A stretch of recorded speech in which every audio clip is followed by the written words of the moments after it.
Now, this is the first lecture we've done on Bali, and we're super excited. And we have two awesome people here that are going to be splitting the time tonight. First is Wayne Vitale, and Wayne is a founding member of Gamelan Sakarjaya in 1979, which was the year it was founded. He spent a total of 6 years in Bali playing, composing, documenting, and more. He's the founder of Vitale Records, which is a label devoted to Balinese music. He's currently working on articles on gamelan tuning with music theorist Bill Sethers. And then the second lecturer for tonight is Pete Steele. He's got his master's from UVC in Canada and his PhD in ethnomusicology from Wesleyan University. He's been playing gamelan for 20 years, and he's a software engineer now. But he's going to give us an awesome lecture about some Balinese music tonight. So I'm going to hand it over to Wayne first. I am not an expert in any way in Balinese gamelan music, and I'm very excited to be learning something from these awesome people tonight. So take it away, Wayne. Great, thank you so much, Matt. I'm super honored, delighted, really happy to be here, and want to thank you and the whole Nusantara enterprise for putting this together. I think it's a wonderful community-oriented project, so I'm really happy to see how it's going. And also, of course, want to thank Michael Tenzer for organizing this mini-series on the music of Dewa Alit, which I think was a wonderful idea. So thanks to all of you and to everyone else for joining tonight. So what I'm going to talk about is Alit's piece called Geregel, and why I think it was such a pivotal piece and really kind of a watershed piece or a watershed moment in the evolution of new music in Bali. I'm going to do my best, even though it's a big topic, to keep this as short as possible, to leave room for discussion and plenty of time for Pete's presentation on another of Alit's pieces. So just to set the stage in kind of a somewhat literal way, it was the year 2000, and all of us in Sakarjaya were sitting on a stage in the Bali Banjar of Pengosekan, in the middle of a mubarang, which, as many of you, or maybe all of you know, is a kind of a battle of the bands gamelan face-off with the group Sudamani. And that was, I believe, our fourth large-scale performing tour to Bali, and we brought a total of about 125 people with us, not making this up. And I can't forget now, again, across all these years, to thank Dewa Brata and the Sudamani group, and really the entire village of Pengosekan for hosting us so generously during that tour with food, transport, places to rehearse, etc. So there we were, going back and forth, you know, piece by piece, alternating with Sudamani. And when their turn in the program came for their instrumental Tabu Kreasi, or Tabu Kreasi Baru, they played Geregel. And I gotta say, you know, listening to it again, it's been a while, it's really bringing me back. Seldom have I been so completely astonished and awed witnessing a performance. I mean, I'm guessing even aside from all the usual completely inappropriate gestures or postures or expressions I usually make on stages in Bali, my jaw probably dropped halfway to the floor, you know, as I was witnessing this piece. So it was just so clear we were hearing something sensationally new and different. So at the moment, I mean, I couldn't figure out what exactly that was. It was just kind of this flashing sensorium of new musical colors and lights and atmospheres, and I just kind of dazzled. But I vowed at that moment to get to know the music. So I recorded it along with some other Sudamani pieces a few weeks later. And eventually that became, Geregel became the first piece on a CD devoted to Sudamani's music. And I went up to Vancouver, I think it was the following year, where Alit was teaching Michael Tenzer's group, and worked with Alit for a few days in order to transcribe the whole piece into Western notation. And then following that, I wrote a long analysis, which was published in Perspectives in New Music in 2002. And so what I'm talking about now is essentially, you know, kind of highlights from that article for people who want to really dive in more.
So what makes Geregel so special? Well, I would say the short answer in my interpretation is that Alit, in one brilliant stroke, brought together two different instrumental traditions in Balinese music in an integrated fashion. So on the one hand, Kebiar music, and the other hand, 7-tone Semarpagulingan. Or I should actually say 7-tone music of various genres. So he took advantage of a new type of orchestra called the Gamelan semaradana, and essentially kicked off a new genre of music with this piece. It was fully 7-tone composition growing out of the Kebiar tradition. So this was kind of the narrow stylistic way of looking at it, was that it grew out of that tradition. But another way to say it is it just opened up all these new doors vis-a-vis modal use, because suddenly now he kind of showed us a path to using modes in this really free way, combining them, changing them, switching them, intermingling them, and so forth. So I say brilliant, this piece, Geregel, because he accomplished all of this in a way that was so innovative on all other levels. The textures, the metric manipulations, the new melodic turns of phrase and formal designs, and much more. So I think my own feeling, looking back now, 20 years later, is that really that was as much as the technical modal innovations. All those innovations were what really inspired others. You know, he really kind of showed a path to a new type of freedom and creativity, which in a way is very much in the spirit of Kebiar from its origins like 80 years before that. So to understand these two confluences, I just want to take a step back a bit and look at the two of them separately. So this is a very big picture viewpoint saying a lot of obvious things, but I will anyhow. So at the end of the 20th century, Kebiar was already 80 years old. There had been thousands, literally thousands and thousands of tabu kreasi baru, or new instrumental creations, that had really reached extraordinary heights of complexity. So if you just go back and listen to the works of the late 70s and early 80s, that was a high point, from villages such as Gladag or Sawan or Banyaranyar Perian, you'll hear it. It was extraordinary. But an important point, Kebiar was always and almost 100% a 5-tone orchestra, pentatonic music fixed in a single mode, which people usually think of as slisir. I mean, I say almost because in the last few decades of the 20th century, composers had indeed started experimenting more and more with using either vocals, such as some of the works of Pat Sinti, or the Suleng group to kind of usher in, to bring in those other two notes.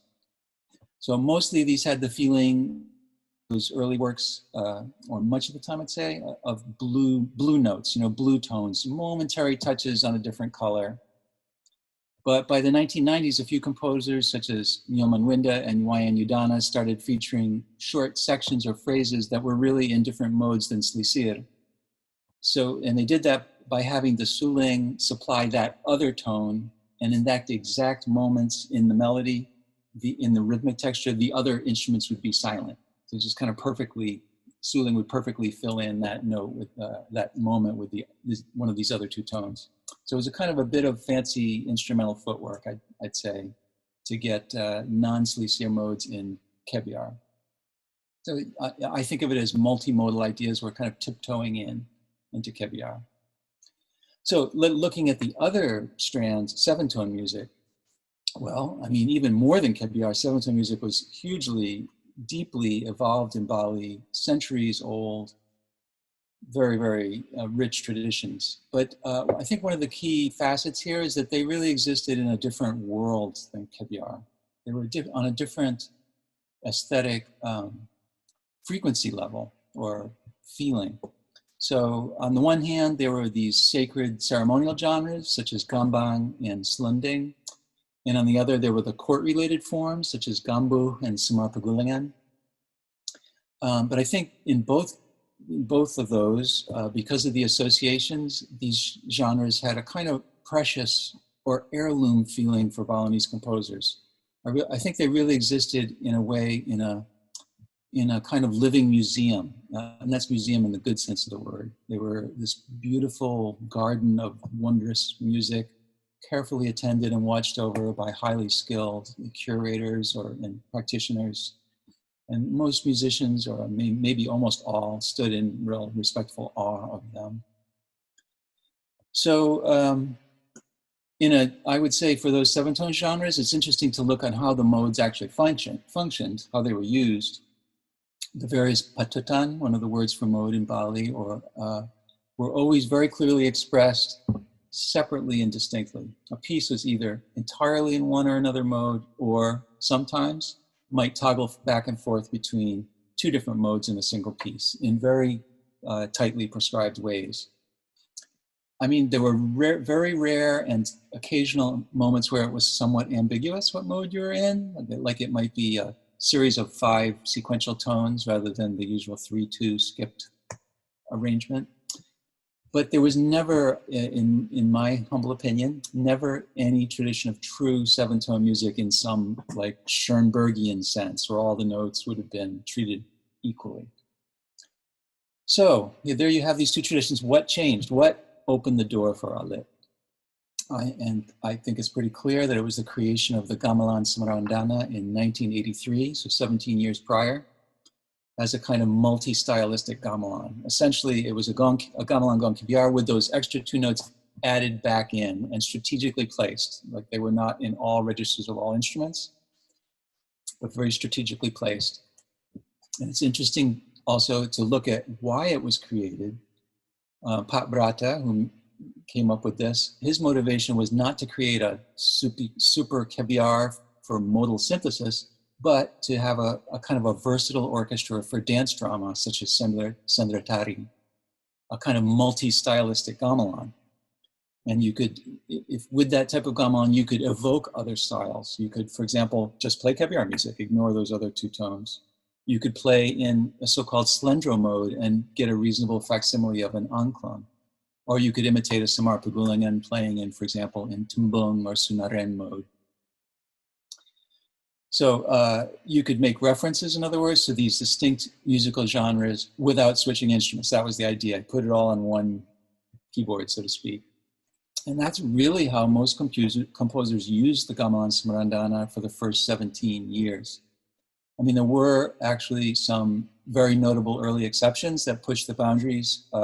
So Dewa in 1985 created a piece called Satya, and another was Nyoman Winda's piece Kendama in 1985, which I had the pleasure to see the premiere, which did indeed start to explore momentary fusions of Samar Pagulangan and Kebyar, Angklung, Luluwangan, and other styles, all kind of brought together for certain phrases or sections.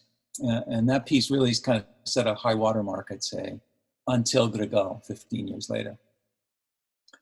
So with all that background, let's get into the piece a bit and see it in action. I'm just going to touch into 3 different sections. So from the very beginning of the piece, Alit's approach is evident. I mean, literally from the first few notes. So I'm going to hand it over to Matt, who's kind of my media meister for this presentation. And we're going to hear the first like 45 seconds of the piece, which we go from the mode slendro Alit to slisir. Then the 2 of those together combined with tumbung in a really interesting clashing way. So Matt, if you could play that first audio example, that'd be great. All right, sounds good. Coming right up.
Unmute myself.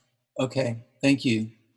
So I hope it was clear enough to everyone, but there's a kind of a clash at the end there where he plays the same phrase in one mode, then he plays exact same thing, just in a different mode. And then he plays the same thing yet again in 3 modes at the same time. And for me, I have to say, that moment was a kind of a historical moment. So my feeling is that Alit was kind of making a musical announcement that we've moved into kind of a new land at that point. I do want to point out that, interestingly, years later, I asked Alit about this phrase, and he didn't see it that way at all. He didn't see that much significance in it, like as if he was making some big statement. So you can hear this as my own interpretation. Anyhow, Matt, if you could present that figure 1, which shows this, this last part in Western notation, that'd be great.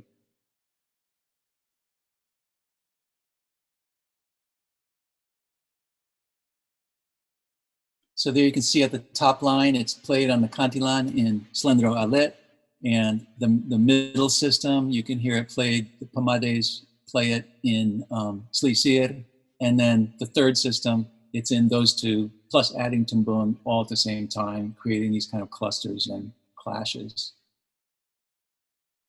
So thank you. So let's skip ahead now to the Pengachet section, quite, towards the end of the piece now, and I'm going to look at another very striking passage that happens to within the Pengachet that to me also seemed to kind of have floated in from another world.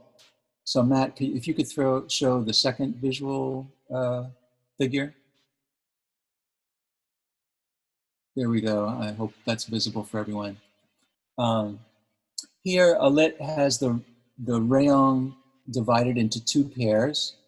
And as you can see with all the 30-second notes, there's moments of very dense rhythmic subdivision, and they're playing in the mode Slisir. And then meanwhile, you have the melody instruments, so-called, Jublag and Pinacha are playing at a slower metric level, pardon me, in Slendro Gede,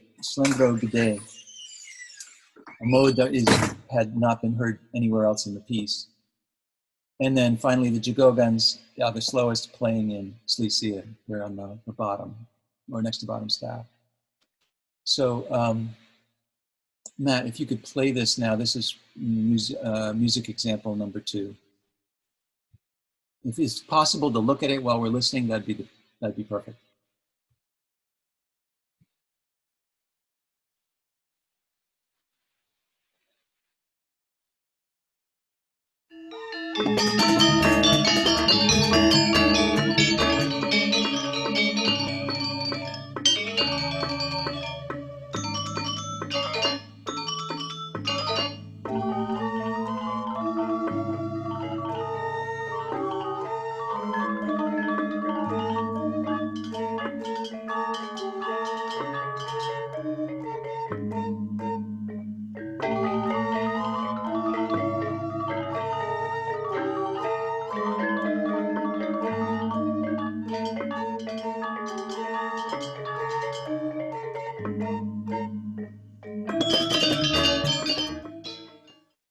Great, thank you.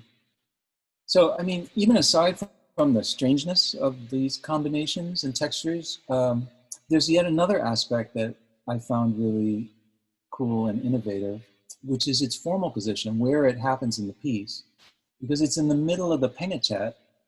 And at that point in late 20th century Tabu Priasi style, the Pengachet was typically this section of kind of smooth, regular, affable flow, very kind of easing back. But Alit is clearly not interested in just kicking back. He keeps stopping the Pengachet over and over again, opening it up, leaving all these empty spots, these long pauses. And this is precisely where this phrase comes in the middle of one of those pauses, kind of out of nowhere.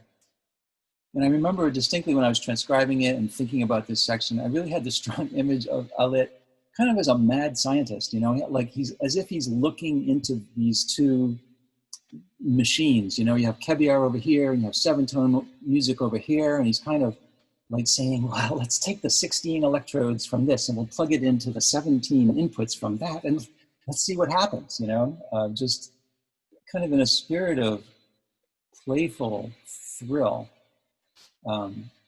So one of the qualities I love about this piece.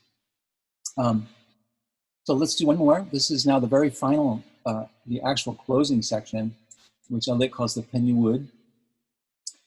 And in this case, I think say what he's doing modally is so clear that let's just play it, because I think I'm pretty sure all of you will be able to hear what's going on in the big picture in terms of modes. So Matt, if you could get rid of this visual, maybe you could put the next visual on plus the third audio excerpt.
Great, thank you. So, I mean, the way I think of it, you know, a trained Western musician, I had just never heard a piece of Balinese music or other gamelan music at that point that sounded so much like he was going through chord changes, like literally taking the same, pretty much the same melodic texture and cycling it through these different chords. It felt like different harmonic spaces to me. I mean, he's not only doing that, he's also using these a very cool kind of repeated note melodic pattern, and has the kadjar, the beat keeping instruments, shifting back and forth between on beats and off beats. And then what this graph hopefully shows is the way he kind of deconstructs the music towards the end. He kind of slowly starts removing instrumental sections to get to the final gong, you know, erasing things essentially. But I kind of like it, the fact that it ends on Slicia finally. You know, my feeling is that it's kind of an homage maybe to traditional Kebiar style, which this piece really, in a way, redirected. So last but not least, I'm going to show one more little graph, and then I'll be done. Matt, you could put the figure, I guess it's figure 4 up. There we go. So this one compares Geregel. This is a real-time graph. You can see along the bottom the minutes going up to 16. That compares two traditional Semar pieces, Langsing Tuban and Sumambang Jawa, with the piece Geregel. So you can see just right off the top, that is right on the bottom, the fact that Geregel has 5 different modes that he uses, and just how rapidly he shifts between them from section to section. Whereas Langsing Tuban and Sumambang Jawa, very clearly in one mode, they'll shift over to another, then back to the first one, and so forth. And it's done, we can't get into it here, but it's done in a very, very prescribed fashion. So I think I was happy about this graph because it seemed to me to show something in a glance that was fundamental about the innovations of this piece. So what we just listened to, that last section, you can see in the little fragmented thing at the very end there, with the gray squares going back and forth. Anyhow, I will leave it at that. Thank you so much. If there are any, questions or comments, I would love to hear them.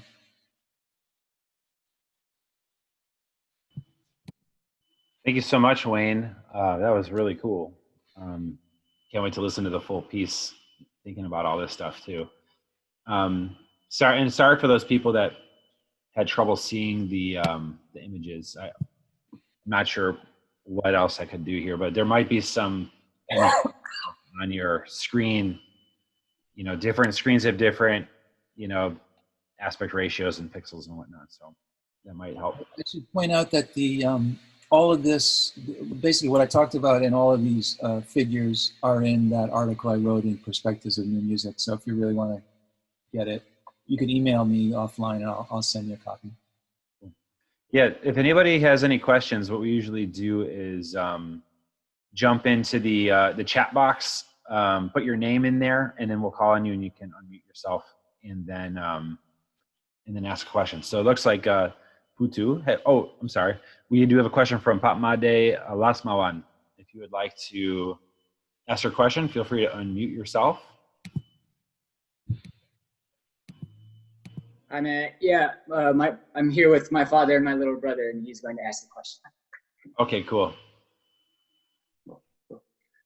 Om Swastiastu, everybody from Colorado Springs, from Colorado College. Terima kasih, thank you, Pak Win. A very good presentation. It's very interesting. So I have one comment and maybe a couple of questions. Number one is when I talked to Pak Brato, you know, when Pak Brato created Semaradana 1983, so he's not thinking about, you know, put it together in one piece, like most of the size, most of the pattern, most of the mode. So I think Dewa Alit and the new composer in Bali actually is very creative to put together, you know, create some of the new music. It's very interesting, and start with Pak Wino and Pak Asnawa. So back to late Pak Brato, when he created this Semaradana pieces, basically his idea is actually from the mode or from the pattern in Java, you know, the pelok skill in Java, so like pattern 6, pattern 5, pattern barang. So it's very interesting because Pak Win already mentioned, you know, the idea is actually how to use that gamelan to accompany dance drama, because many different mode, many different rasa there. So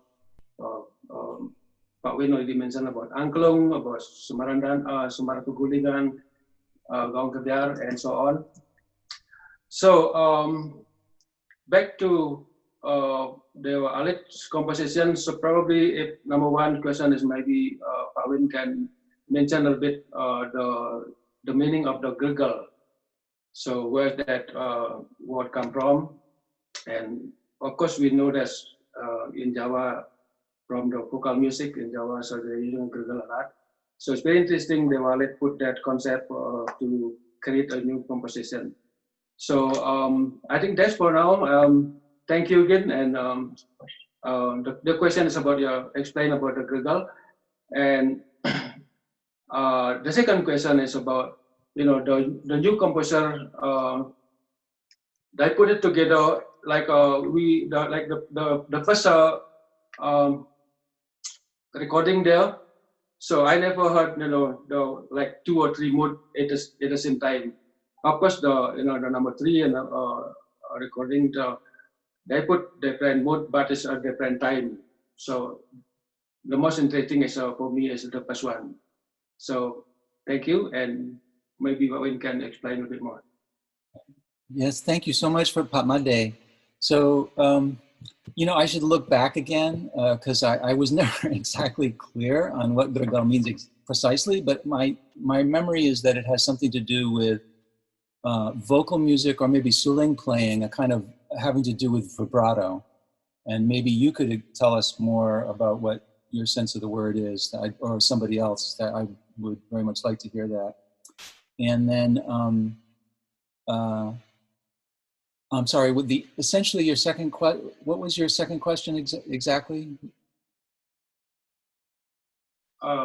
Just a minute. The second question is When I mentioned is when Pak Brato create the Sumarandano, he's not expecting to put one or two mood at the same time. So Right. they want at that. So what do you think about that? So of course, a lot of new composers are going to be follow that. Yeah, I mean, now looking back, it's you know, people do all sorts of things, but at the time, yeah, I think people had not seen the Gamelan Semaradana as being a, you know, to have that possibility. That's what I thought Alit did, that was kind of opened a new door, that he saw what was already inherent, the new possibilities that were inherent in that gamelan, and he basically started doing it. He started combining these modes in all sorts of ways that people had not done before. So I thought that was really one of the fundamental innovations of the piece. But anyhow, I'm kind of throwing it out there. Geregel. Who has a sense of the word Geregel? Let's see. Probably our senior, maybe Pak Masam can a bit explain from the Japanese vocal music. Mute, Pak. Muted. Yeah, Sumar, you're still muted.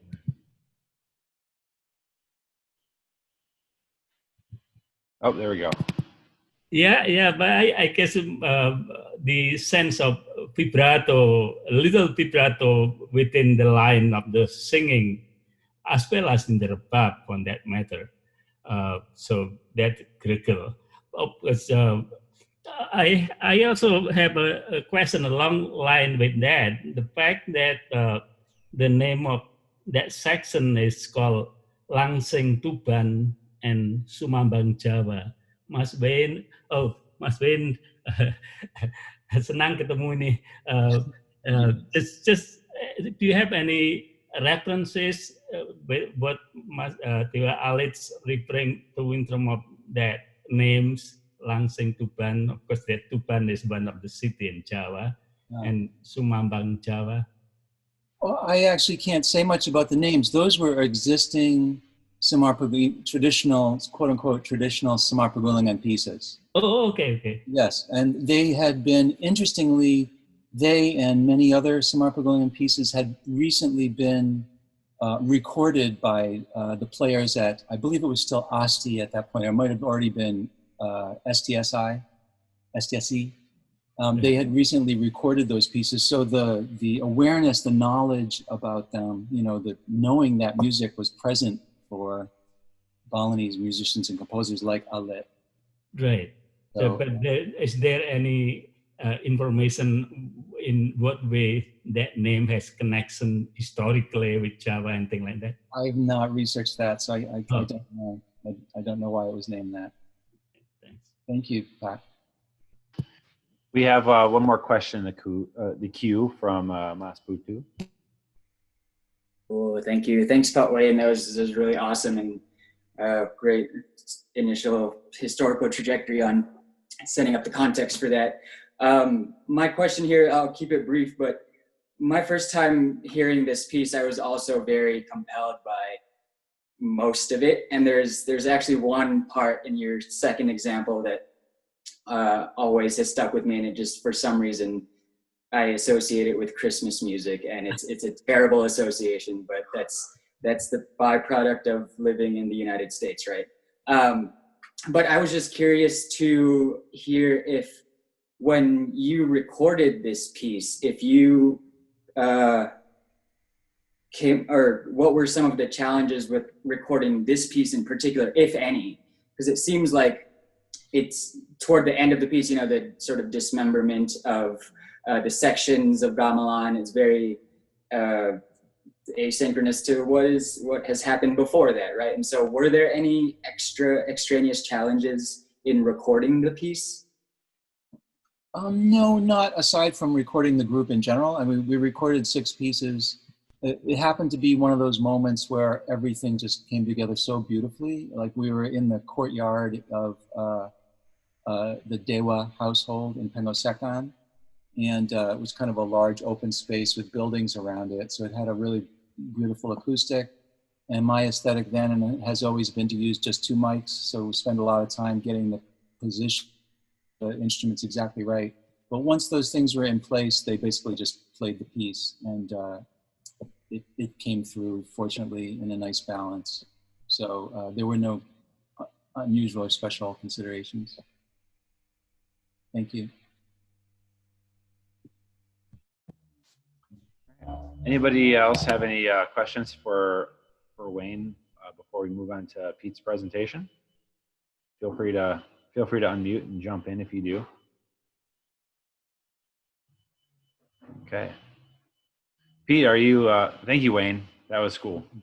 Thanks so much. Pete. Bye bye.